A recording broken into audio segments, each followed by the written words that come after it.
Happy Labor Day, everybody. My name is Billy Parker, and I'm president of MC Providers of North Texas. And I'm Paul Peebles, national underwriter for Old Capital Lending. Billy, how are the rates looking these days? I know that we're at historic lows. Well, Paul, I'll lead us off with the latest rates, and you're absolutely correct. They are still at or near record lows, and according to the latest weekly mortgage rate survey, Freddie Mac last Thursday showed that mortgage rates declined again amid continued weak economic and housing data. Specifically, the 30-year fixed rate mortgage averaged 4.22% APR. The 15-year fixed rate mortgage averaged 3.39% APR.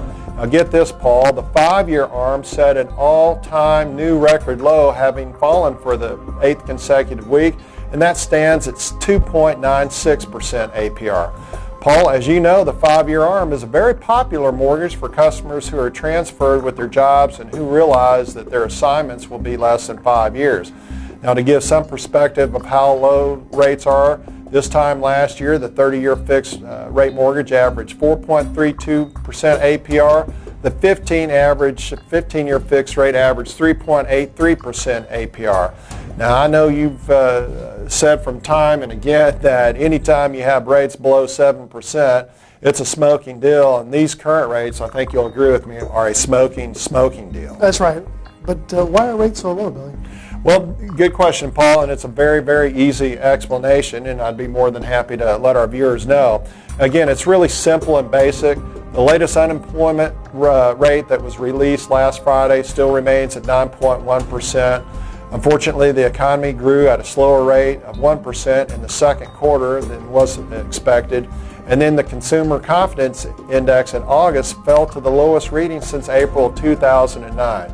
So, Paul, all these negative reports kept pressure on the rates and kept them from jumping up at all. Now, I know you've got some very interesting things to tell us about appraisals from the underwriter corner today. Yeah, that's right. Some of the things that have changed on the underwriter side is the appraisals. And if you can remember back about 2 years ago, we had a paradigm shift with the HVCC, and that HVCC stands for the Home Valuation Code of Conduct. The government wanted to make sure that the appraisers would not be influenced by the lender, the broker, the homeowner, or even the realtor. So they set up an intermediary between the appraiser and the property. And what this means to us is that we cannot choose an appraiser and we cannot talk with the appraiser directly. Another thing that just happened as of September 1st is a new rule that went into effect concerning appraisals with Fannie Mae. And it's called the Uniform Appraisal Data Requirement. And this will be the new criteria that the appraiser is going to need to follow when it comes to reviewing your home. Two big items that I want to bring to everyone's attention is one, that Fannie Mae has created a new large home database that the appraiser is going to be required to upload their complete appraisal electronically to Fannie Mae. So Fannie Mae's big brother is going to be able to analyze the neighborhoods.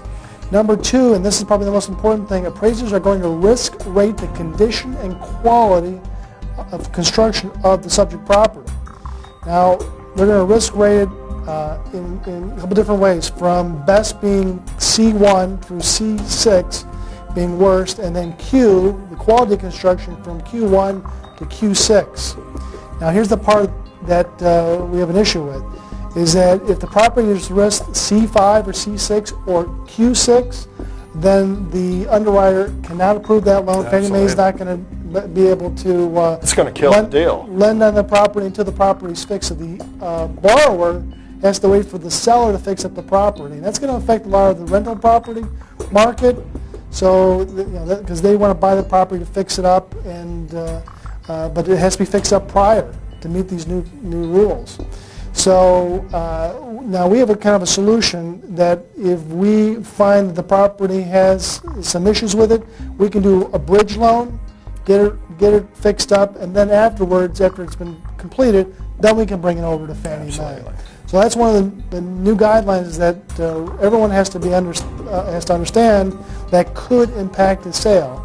that the quality and the construction of the property are going to be keys right now.